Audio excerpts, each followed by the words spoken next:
남양 특집 장근석의 직진 라디오.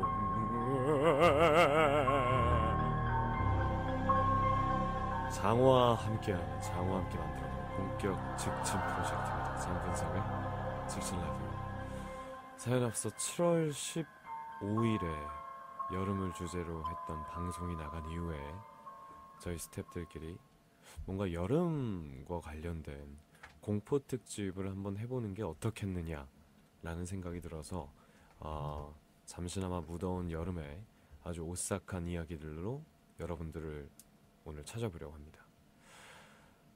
그 전에 제가 저번주에 예쁜 남자의 축제를 공포 특집인데 이런 말 어울리냐 지금? 낮 공연 밤 공연 하루에 7시간 정도 공연 엑스포에서 여러분들이 많은 메시지를 보내주었는데요. 축제에 오신 분들, 니코동으로 봐주신 분들, 트위터나 공홈에서 응원해주신 분들 모두 땡큐 크리. 이 자리를 빌어서 다시 한번 감사드리도록 하겠습니다.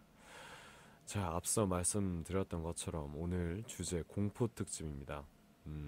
여러분이 아는 무서운 이야기, 그리고 또 제가 아는 여러가지의 공포스러운 이야기들로 오늘 시간을 꾸며볼까 하는데요. 특히나 영적인 교감을 갖고 계신 분들, 저는 귀신을 볼 수가 있습니다. 시작부터 무섭죠. 제가 봤던 귀신 이야기는 잠시 후에 들려드리도록 하겠습니다.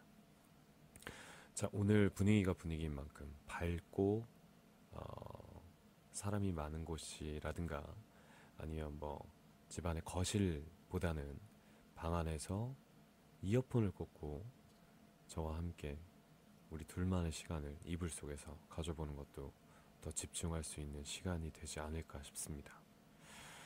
자, 우리 장어분들 어떤 무서운 이야기를 가지고 있는지 사연들을 한번 보도록 할게요. 별님 바라보다가 님이 보내주셨습니다. 제 인생에서 제일 무서웠던 이야기는 전설의 고향의 네덜리나! 지금 생각해도 오싹합니다. 그때가 초등학교 때였는데 아빠 옆에 딱 붙어서 이불 뒤집어 쓰고 눈만 내밀고 봤던 내 인생의 가장 무서운 드라마였습니다. 그 드라마를 보고 난 뒤 가끔 내 뒤에서 내 다리 내놔 하며 날 놀리시던 아빠. 그래서 그 드라마가 더욱더 오래 기억이 남네요. 어렸을 때 한 번쯤은 다 들어봤던 이야기입니다. 내 다리 내놔. 근데 이게 지방이라든가 사람마다 좀 풀어가는 이야기 방법이 굉장히 다른데, 예를 들어서 굉장히 재밌는 얘기를 하더라도 저처럼 말을 조리 있게 하는 사람과 우리 영상을 담당하는 청감독처럼 같은 말을 해도 꼭 못 알아듣고 장황하게 설명하는 사람이 있습니다. 이 내 다리 내놔의 특징은요, 안 무섭게 말하는 사람들, 이야기하는 데에 재주가 없는 사람들은 뭐라 그랬게 내 다리 내놔 하나도 안 무섭잖아요. 근데 조금 몇 번의 이 이야기를 해본 경험이 있는 사람들은 내 다리 내놔 내 다리 내놔 이러잖아요. 하지만 저처럼 하드코어한 사람들은 내 다리 내놔! 이런 게 바로 공포의 특징이지 않을까 싶어요. 어렸을 때의 그 영상물을 통해서 우리가 봤던 공포스러운 이야기들 중에서 어떤 것들이 기억에 남으시나요? 저는 전설의 고향도 있었고, 어렸을 때 가장 무서워했던 영화는 사탄의 인형이었어요.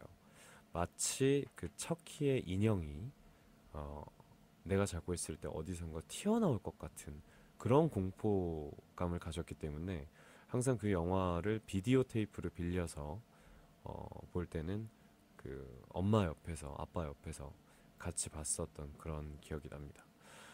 근데 꼭 저희 삼촌이 되게 못됐어요. 어렸을 때부터 저를 굉장히 괴롭히던 삼촌이었는데, 그 척키가 나왔을 때는 갑자기 으아! 하면서 저를 놀래키는 그런 기억이 있었습니다. 그래서 사탄의 인형도 굉장히 무서웠고 제가 웬만하면 공포 영화를 보고 놀래질 않아요. 왜냐하면 제가 착신알이라는 공포 영화를 찍었었기 때문에 실제로 그 촬영이 어떻게 이루어지는지를 알고 있습니다. 그래서 특수 효과라든가 분장을 어떻게 하는지 알기 때문에 웬만한 공포 영화는 두렵지가 않은데요.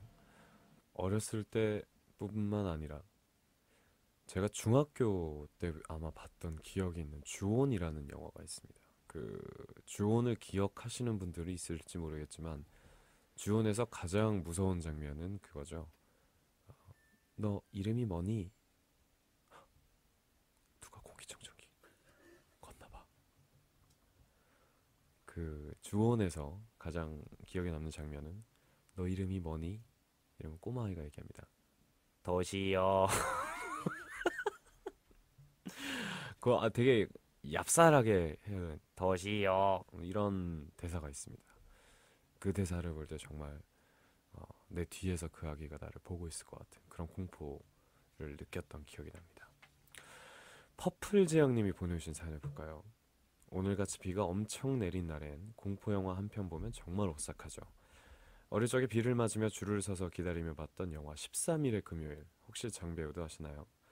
호흡을 가다듬고 볼만하면 예기치 않은 장면들로 숨을 죽이며 봤던 그때 그 영화. 너무 무서워서 얼굴도 제대로 들지 못한 채 목이 쉬어라 소리만 질러댔던 기억이 생생합니다. 13일의 금요일은 그 하얀색 구멍 뚫린 가면을 쓴 살인자가 나오는 영화죠.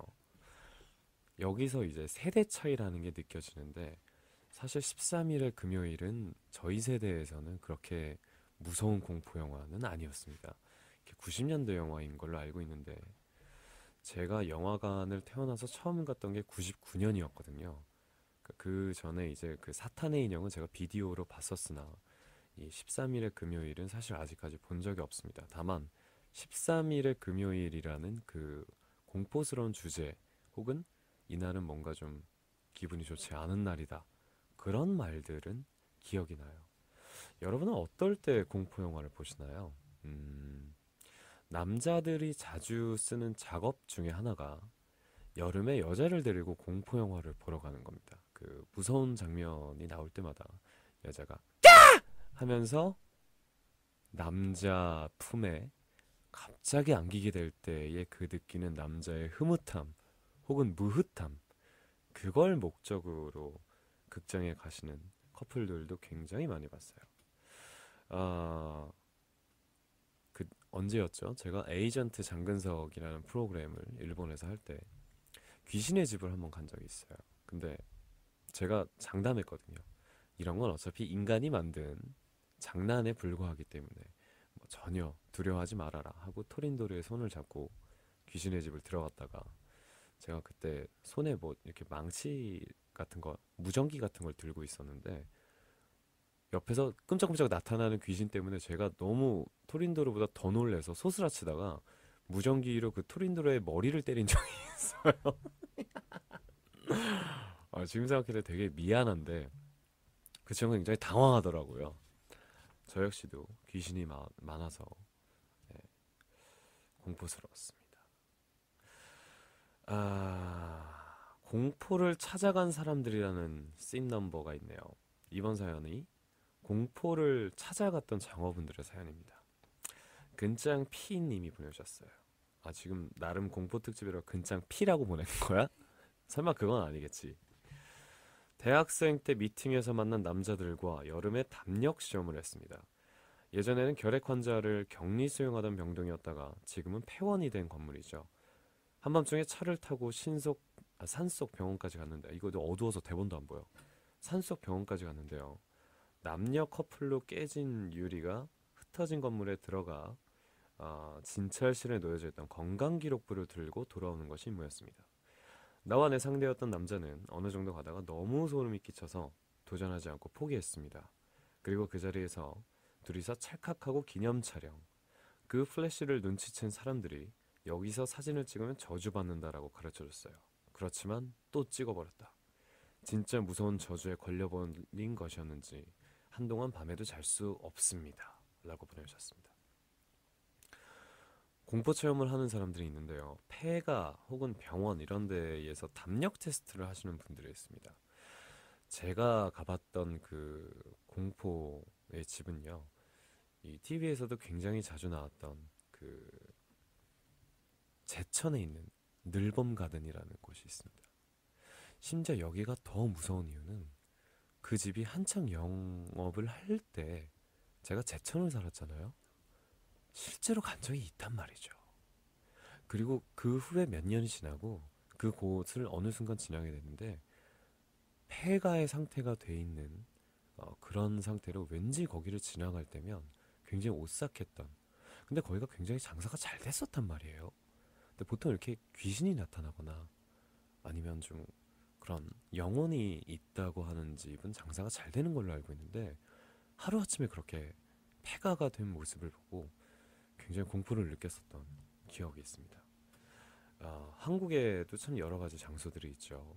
곤지암에 있는 정신병원, 이건 뭐 TV 프로그램에도 굉장히 많이 나왔고 귀신이 많이 나온다는 심령 스팟, 그리고 또 동호회 분들이 그런 곳을 자주 다니면서 담력 테스트를 하는 걸로 알고 있습니다. 저는 굳이 그렇게까지 찾아다니기에는 너무 어렵고요. 제가 제일 무서운 건 그 외출을 했다가 집에 들어왔을 때 집에 불 스위치, 라이트 스위치를 켜려면 불 없는 곳에 이렇게 라이트 조명이 하나도 없는 곳을 걸어가야 되잖아요. 물론 뭐 핸드폰 조명을 켤 수도 있지만 그 혼자 집에 딱 들어왔을 때 그 고요한 적막감 속에서 그 스위치를 찾아서 한 발 한 발 내디는 그 순간에 빡! 제 발가락이 문지방에 찧어서 순간적으로 그게 웃긴 거 알죠? 한번 딱 부딪히면은 부딪히고 아 하는 게 아니고 부딪히고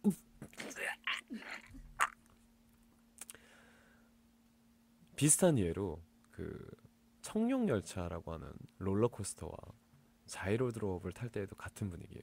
사람이 처음에 절대 내려올 때 자 내려갑니다. 점프! 까! 이게 아니에요. 점프 하자마자 이렇게 소리가 들리지 절대 즉각적으로 반응하지가 않습니다. 그래서 제가 제 목소리에 놀라서 참 깜짝 놀랐었던 기억이 있어요. 마나부님의 사연 볼게요. 일본의 도깨비 집에서는 자주 곤약이 쓰입니다. 아마도 차갑고 끈적끈적한 느낌 때문일 거예요. 실제로 피부에 닿으면 차갑고 약간 당황스럽지만 밖에 나가면 왠지 몸에 곤약의 냄새가 배어든 추억이 있어요. 한국의 도깨비 집에서 잘 있는 것은 무엇인가요? 한국의 도깨비 집은요, 저는 초등학교 때 이후로 가본 적이 없는 것 같은데 빗자루, 청소도구, 그 또 막대기 같은 거에 매달아서 사람 몸에 닿게, 그리고 또 피아노 줄이라고 하죠. 그 인형 탈이라든가 사람 탈을 그 나이롱 줄에 연결을 해서 갑자기 이렇게 떨어진다든지, 그리고 이렇게 밟을 때 땅이 아니라 어느 순간 스펀지가 있다거나, 네. 그리고 또 귀신들이 자주 나오는 그 비명 소리, 그런 것들이 있겠죠. 다시 한번 토린도르상에게 미안하다는 말을 하면서 저희는 노래 한 곡 듣고 오도록 하겠습니다.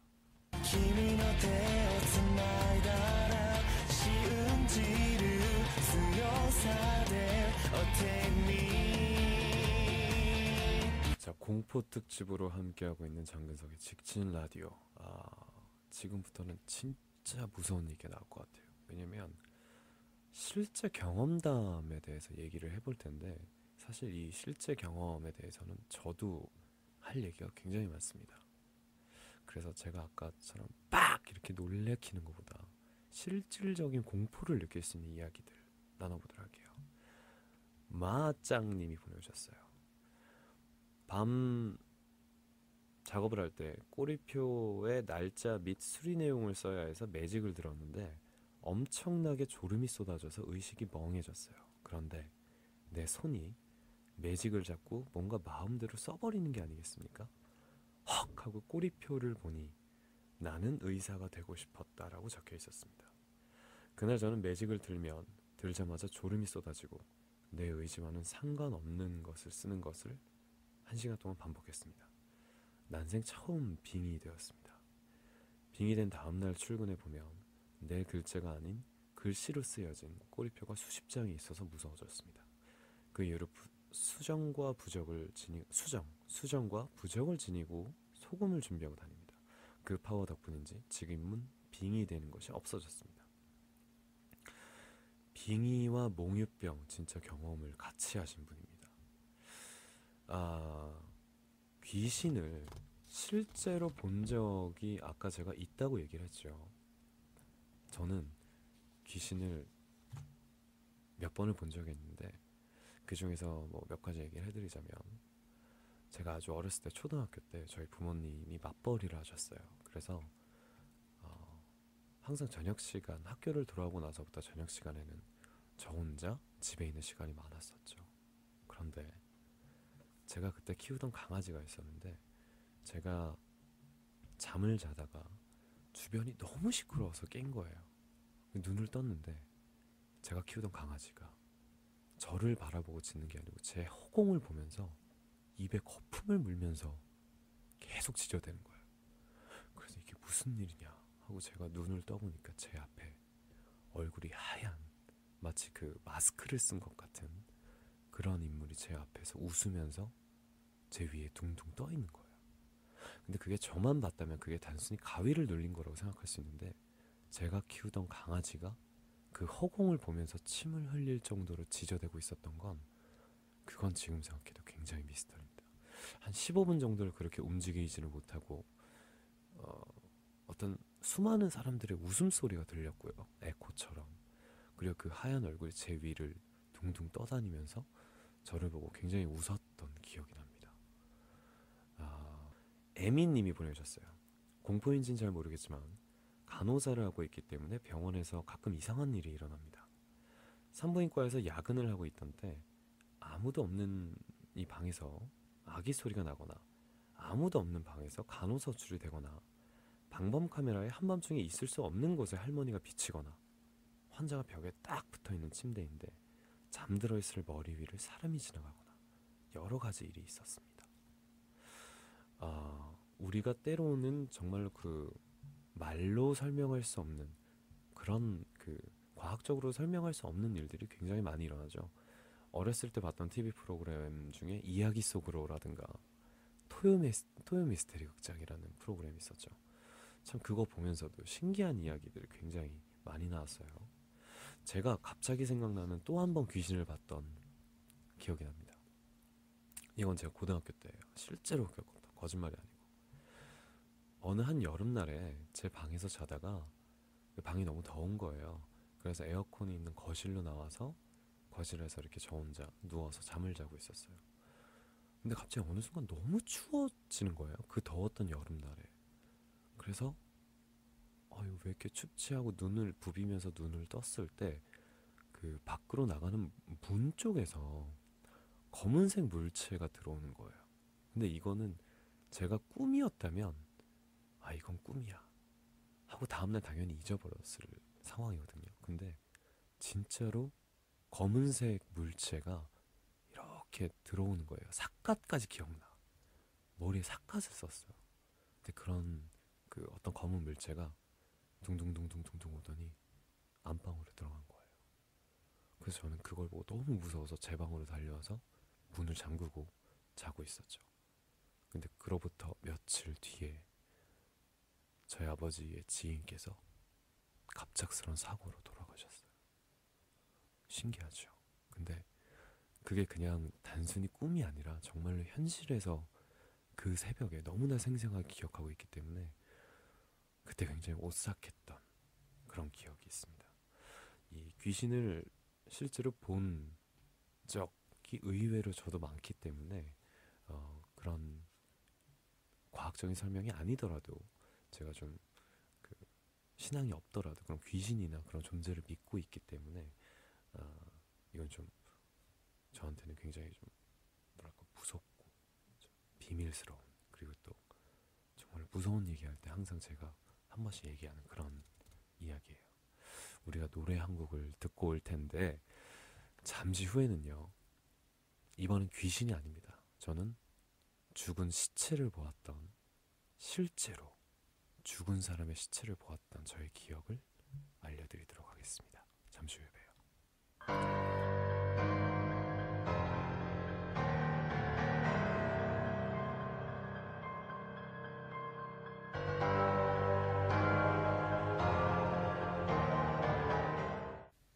자, 이번 얘기는요, 제가 겪었던 실제로 사람의 시체를 봤던 말씀을 해드릴 거예요. 저도 사실 그때를 생각하면 아직까지도 굉장히 좀 등골이 오싹해져서 정말로 두려운 기억인데 오늘 특별히 여러분들에게 들려드리도록 하겠습니다. 아마 기사를 찾아보셔도 그때 당시의 이야기 그리고 그 현장에 관한 이야기가 뉴스로 기사화됐던 적도 있습니다. 때는 바야흐로 제가 초절정 인기의 드라마 요정컨미에 출연하던 때였어요. 웃지 마, 무서운 얘기야. 요정컨미에 출연을 했을 때 한창 그 드라마가 이제 시청률이 점점 올라가던 그런 때였죠. 보통 그 드라마를 하기 전에 리허설이란 걸 합니다. 촬영 시작하기 전에 세트에서 이제 모든 배우들과 스태프들이 대본을 읽으면서 동선을 정리하고 그런 리허설을 하는 타이밍이 있는데 갑자기 어느 순간에 조명 정리를 하던 찰나에 큰 조명 하나가 팡 하고 터진 거예요.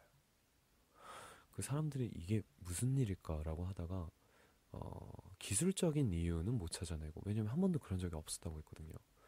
기술적인 이유는 못 찾아내고 어른들이 아마 이 드라마가 잘 되려고 그러나 보다 라고 얘기를 하시더라고요. 그래서 그때는 뭐 대수롭지 않게 넘긴 일이었어요. 근데 문제는 여기서부터 시작됩니다.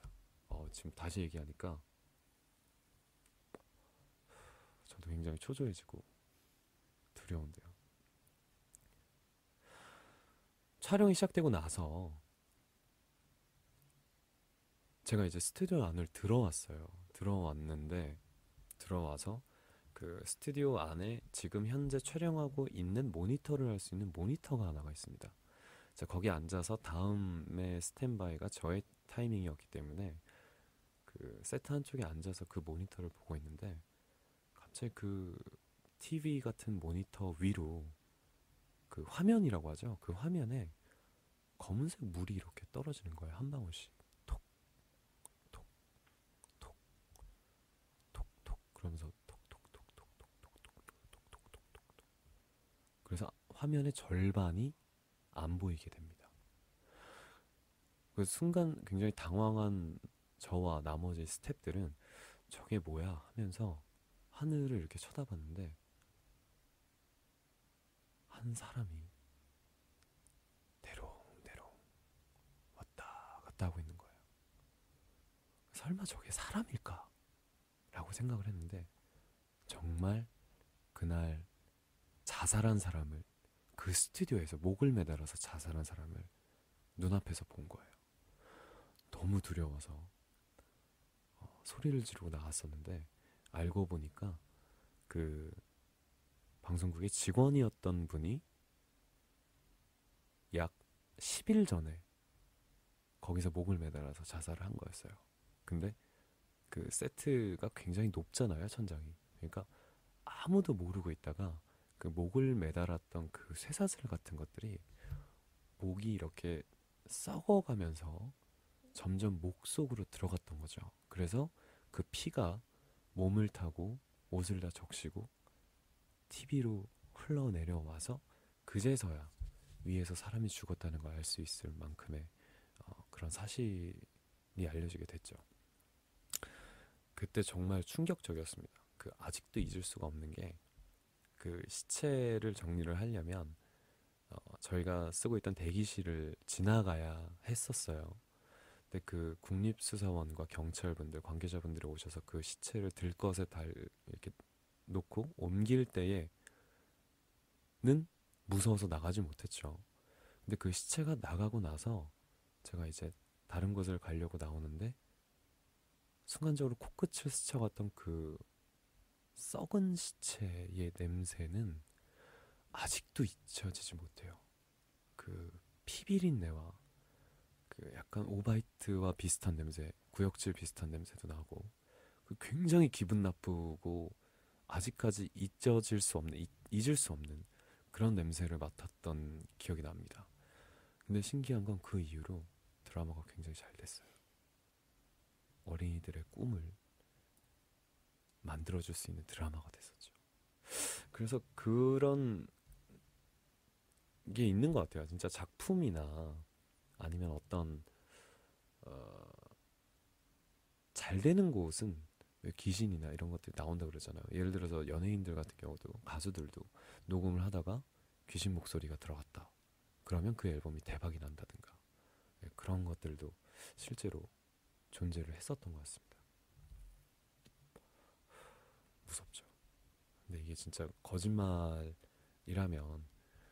굳이 할 이유도 없는 거고, 근데 실제로 제가 어렸을 때 봤던 정확한 사실이 아직도 제 머릿속에 남아있기 때문에 여러분도 한번 저와 같이 상상을 해보세요.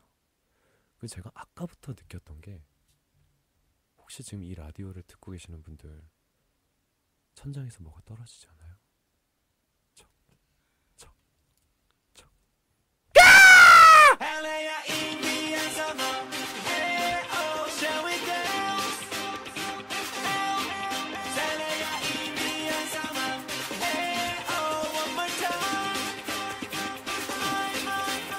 항상 천장을 잘 주시하세요. 뭐가 떨어질 때가 있으니까.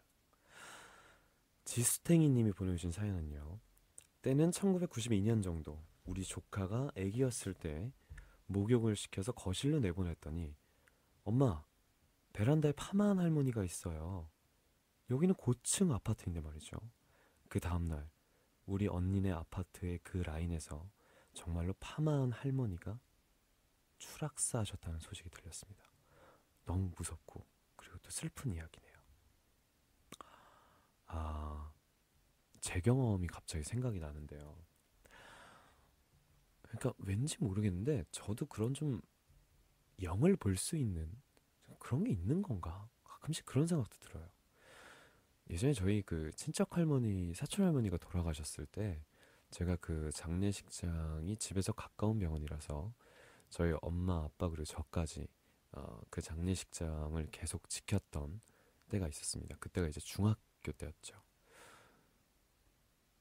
첫날에 가서 조문객들과 인사를 같이 하고 오랜만에 보는 사촌들과 얘기도 나누고 그러다가 밤이 돼서 배가 너무 고파진 거예요. 그래서 배가 너무 고파서 왜 장례식장 가면 주는 음식들 있지 않습니까? 편육이라든가 아니면 그 홍어 무침이라든가 아니면 컵라면 뭐 이런 것들을 주는데 첫날 저녁에 제가 육개장이라는 컵라면과 편육을 같이 먹었어요. 근데 그걸 먹고 12시가 넘어서 집에 돌아오는데 아마 제 평생에 그렇게 아팠던 적은 처음이었을 거예요. 그 발이 나는 날까지 아무것도 못 먹고 움직이지도 못하고 계속 화장실만 가고 그리고 위로는 오바이트를 계속하고 밑으로는 설사 계속하고 정말 눈앞에 초점마저 잘 맞추지 못할 정도로 탈진 상태를 겪었던 적이 있어요. 근데 실제로 태어나서 그렇게 아팠던 적, 체했던 적, 그다음에 그렇게 장염이 걸린 것처럼 그렇게 내 몸 안에 수분이 다 빠져나가는 그런 경험은 처음이었어요. 심지어 제가 그 음식을 뭐 급하게 먹었다거나 빨리 먹었다거나 그런 것도 아닌데 어느 정도였냐면 자다가 갑자기 잠이 깨서 화장실을 가야 되겠다라고 화장실을 가려고 침대에서 일어나서 한 발 짚는 순간 바로 오바이트를 방 안에다 해버렸던 그런 적이 있었습니다. 하여튼 그날 이후로 제가 편육과 육개장이랑 컵라면을 못 먹게 되었다는 슬픈 전설이 있습니다. 지금도 육개장 냄새만 맡으면 이라고 할 정도로 돼지고기 편육만 봐도 정말 속이 미식거릴 정도로 너무 강렬했던 기억이라서 그때 당시에 굉장히 무서웠고 그리고 지금도 좀 아픈 기억으로 무서웠던 기억으로 남아 있습니다. 해외에서 보내주신 중국 공식 홈페이지에서 보내주신 사연을 보도록 할게요. 어렸을 때 친구와 숨바꼭질을 한 적이 있어요. 그런데 있던 친구가 안 나타나는 겁니다. 그 뒤로는 숨바꼭질을 한 적이 없어요. 꼭꼭 숨어라 머리카락 보인다. 이 동요만 들어도 털이 서고 닭살이 돋아요. 그러면 그 친구가 숨바꼭질을 하고 안 돌아왔다는 얘기인가요? 제 생각에는 지금 여러분 바로 뒤에 있는데요.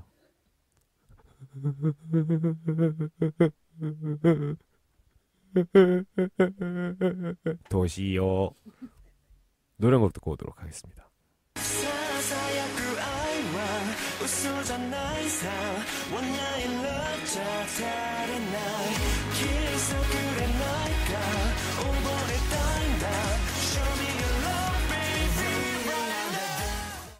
자, 공포 특집으로 함께하고 있는 장근석의 직진 라디오, 이제 마지막 사연을 만나보도록 할 텐데요.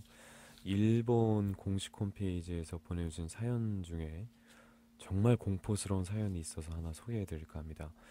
후르사와 사토고 님이 보내주셨어요. 한여름에 야외에서 본 거울에 비친 나의 얼굴, 이게 바로 공포야. 보고 싶네요. 가끔 거울을 보고 깜짝깜짝 놀라는 분들이 있습니다. 자기 관리하세요. 자기가 놀라면 어떡합니까? 자, 이렇게 해서 오늘 여름과 뗄래야 뗄 수 없는 무서운 이야기들과 함께 해봤는데요. 너무 더워서 정말 힘들다 싶은 여름도 장어 여러분과 피서, 여름 공포 이런 주제들로 라디오를 진행을 하면서 즐겁게 지내고 있습니다. 뭐 저만 그렇게 좀 오싹하고 시원했던 건 아니죠. 덥고 지칠 때는 여러분들 팀H 노래를 함께 들으면서 신나게 즐기시고요. 혹시나 여러분들이 겪었던 불가사의한 그런 일들이 있다면 저희 트리제이 옆으로 사연 보내주시도록 하겠습니다. 자, 그러면 우리 다음 만날 때는 공개 방송이죠. 팬들과 함께 한국에서 여는 직진 라디오 첫 한국 공개 방송, 주제는 생일입니다. 내 생일. 다른 사람 생일도 아니고 내 생일. 여러분들 많은 추억 기다리도록 하겠습니다. 다음 시간에 만나요. 안녕. 뒤에 누구야?